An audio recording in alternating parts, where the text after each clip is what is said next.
Inilah hidup aku, hidup yang penuh kelalaian. Aku rasa macam tak sama dengan nama yang mak aku kasih. Rashid. Besar masyarakat yang bertentangan pandangan. Perkara itu disuarakan pakar pendidikan Pusat Kajian Kepelbagaian Pendidikan Universiti Kebangsaan Malaysia UKM Anwar Ahmad. Beliau berkata jurang ini mencerminkan perbezaan besar dalam pemikiran masyarakat mengenai hala tuju pendidikan berasas. Rashid, bangun. Mak dah masak untuk awak ni. Bangun.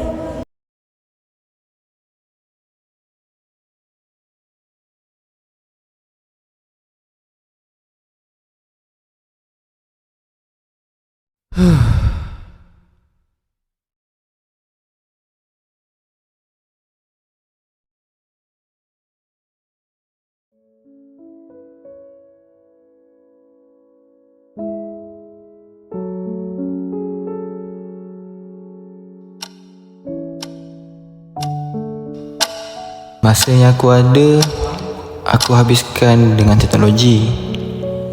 Tapi teknologi yang aku tahu hanya game dan game. Rashid! Apa?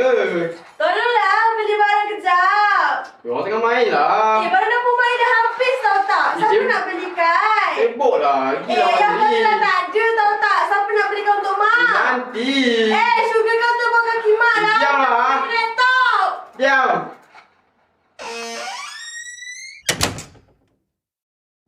Kenapalah anak aku macam ni? Aku buat apa kat dia? Nanti kalau aku dah tak ada, siapa nak jaga makan minum dia? Baju dia, duit sekolah dia. Ni, aku ada pun dia buat macam aku tak ada.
Sejak kejadian tu, aku rasa terinspirasi dengan mak.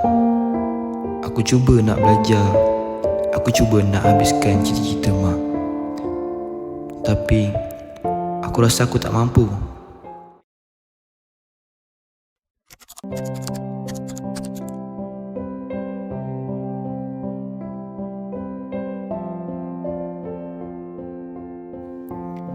Baru aku sedar, dengan ilmu, segalanya boleh menjadi baik.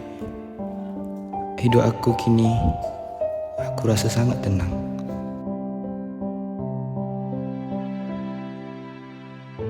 Mak, Rashid dah berjaya, Mak.